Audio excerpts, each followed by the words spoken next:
सध्या सोयाबीन या पिकावर मोठ्या प्रमाणात आळ्यांचा प्रादुर्भाव झालाय. बरं, टेन्शन असं आहे की भारी भारी औषधं मारून सुद्धा त्या आळ्या जात नाहीत, मोठ्या प्रमाणात शेंगा खात आहेत. तर अशा याच्यामध्ये आपण 2-3 गोष्टी महत्वाच्या आहेत की कोणत्या कीटकनाशकाची फवारणी केली पाहिजेत, फवारणी करताना काय काळजी घेतली पाहिजेत आणि औषधाचा रिझल्ट मिळावा म्हणून काय केलं पाहिजे, या 3 गोष्टी आपण जाणून घेऊयात. नमस्कार, मी ज्ञानेश्वर खरात पाटील.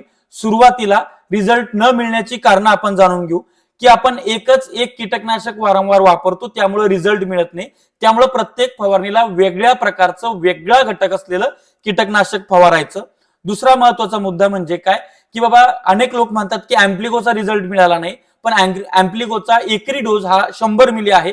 शेतकऱ्यांनी 5-6 ते 7 पंप केले, 10 मिली प्रमाण टाकलं, 60-70 मिलीच पडलं, त्याच्यामुळे रिझल्ट मिळाला नाही. हे दुसरा महत्वाचं आहे.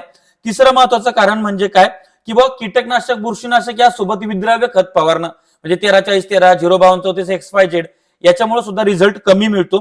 आणि सध्याचं रिझल्ट न मिळण्याचं सर्वात महत्वाचं कारण असं आहे की पावसाचा जो उघडीप आहे त्यामुळे पिकाला स्ट्रेस आलेला आहे, जमीन कोरडी आहे, अन्नद्रव्याचं पोषण चालू नाहीये, त्याच्यामुळं हालचाल नाहीये पिकामध्ये, पाण्याची हालचाल नसल्यामुळं ते सिस्टेमिक पद्धतीनं आंतरप्रवाही पद्धतीनं त्या कीटकनाशकानं काम न केल्यामुळे तुम्हाला रिझल्ट मिळालेला नाही.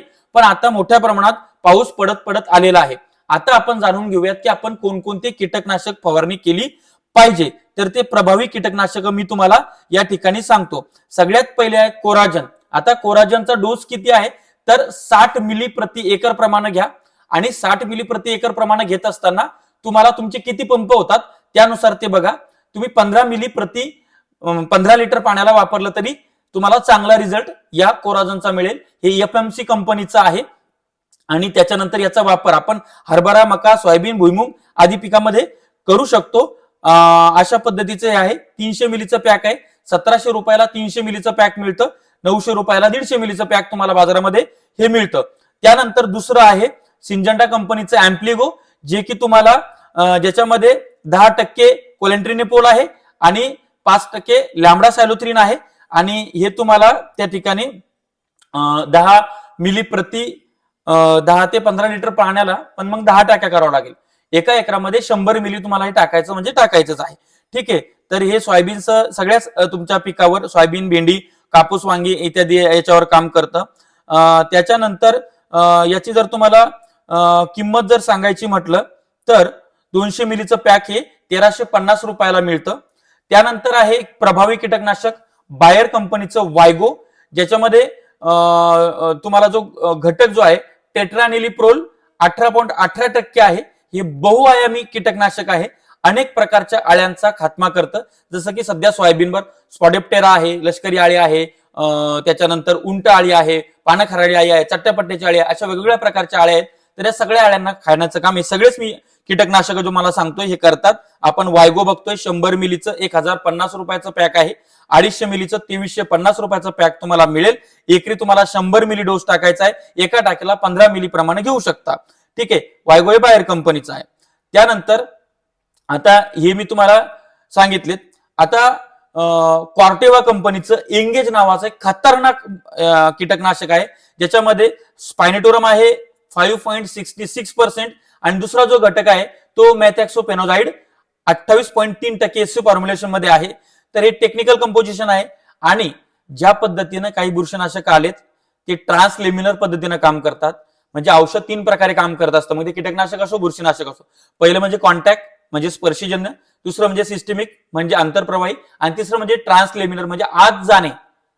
जर कीटकनाशक असेल तर तुमच्या पानामध्ये आत जाऊन, झाडामध्ये, खोडामध्ये सगळीकडे जाऊन तुमचं झाड विषारी करून त्या ठिकाणी तुमच्या ज्या बुरशीच्या पेशी असतील किंवा मग कीटकनाशकामध्ये ज्या लार्वा आळ्या ज्या आहेत त्यांच्या आत जाऊन त्यांची नर्वस सिस्टीम ब्लॉक करण्याचं काम हे सगळे हे औषध करतं. तर ते हे जे एंगेज जे आहे या कंपनीचं कॉर्टेवाचं, तर हे सुद्धा एक जबरदस्त आहे. तर या सगळ्यांचे फोटो मी तुम्हाला स्क्रीनवर दाखवतोय. अशा पद्धतीचे प्रभावी कीटकनाशक मी तुम्हाला सध्या स्क्रीनवर दाखवलेले आहेत. आता महत्वाचा मुद्दा आहे की तुम्हाला हे सगळं मी सांगतोय आणि तुम्हाला जर असं वाटत असेल की हे मारून पण मला औषध ज्याचा रिझल्ट मिळेल का नाही अशी त्या ठिकाणी एक शंका आहे, तर आम्ही जसे प्रयोग करतो जे की लेबल क्लेम नसतात, पण आम्ही करतो. करायचं की नाही करायचं तुमचा प्रश्न आहे. जसं की बाबा मग मी उद्या एक औषध मारतोय मोठं कीटकनाशक, जे की मी तुम्हाला उद्या व्हिडिओमध्ये सांगेलच, याच्यापैकीच एक आहे. बट रिझल्ट अजून प्रभावी मिळावा म्हणून मी त्याच्यासोबत 25 ते 35 मिली प्रोपेनोसायपर वापरतोय, प्रोपेक्स सुपर. मग तुम्ही प्रोपेनोसायपर वापरू शकता, डेल्टामिथ्रिन वापरू शकता, त्याच्यानंतर तुम्ही त्यासोबत लॅम्बडा सायलोथ्रिन वापरू शकता. तुम्ही यावरील औषधांसोबत तुमचं एक प्रोपेक्स सुपर आहे, दुसरं क्लोरोपायरिफॉस आहे, हे सगळे तुम्ही वापरू शकता. सध्या सर्व शेतकऱ्यासमोर खूप मोठं संकट आहे. एक तर पाऊस येत नाहीये, काही भागामध्ये थोडाफार पाऊस आहे तर त्या उघडीपमुळे प्रचंड आळ्या पडल्यात, काही ठिकाणी सोयाबीन वाळून चाललेले आहेत. अशा याच्यामध्ये आलेलं पीक वाचवणं ही सगळ्यात मोठी प्रायोरिटी असते, जबाबदारी असते. अनेक लोक खाली कमेंट्स करतील की एवढे महागडे बुरशीनाशक कीटकनाशक मारायचे मग शेतीच कशाला करायची.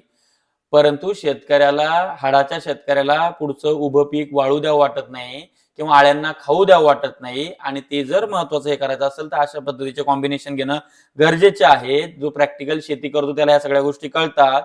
आता अनेक लोक अशा सुद्धा कमेंट्स करतील की सगळं वाळून चाललं आणि तुम्ही कोणते कीटकनाशकाच्या बुरशीनाशकाच्या बाता आणताय.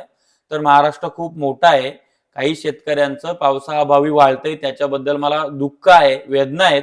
परंतु ज्या शेतकऱ्यांचं आहे त्यांच्यासाठी आपल्याला सांगणं गरजेचं आहे. शेकडो शेतकऱ्यांशी आमचा दररोजचा संपर्क असतो. दररोज 50-100 शेतकरी फोन करत असतात. मग त्यांना फवारणीबद्दल, कर्जमाफीबद्दल, इतर गोष्टीबद्दल आपण सांगत असतो. आता प्रत्येकालाच माझी गोष्ट आवडेल अशातला काही भाग नाही, परंतु प्रत्येक जणाच्या कमेंटला उत्तर देणं हे माझं उत्तरदायित्व मी समजतो आणि त्या पद्धतीने आपण काम करतो. कारण की तुम्ही मला लाखोंच्या संख्येनं बघताय. ही माहिती कशी वाटली कमेंट्स करून सांगा.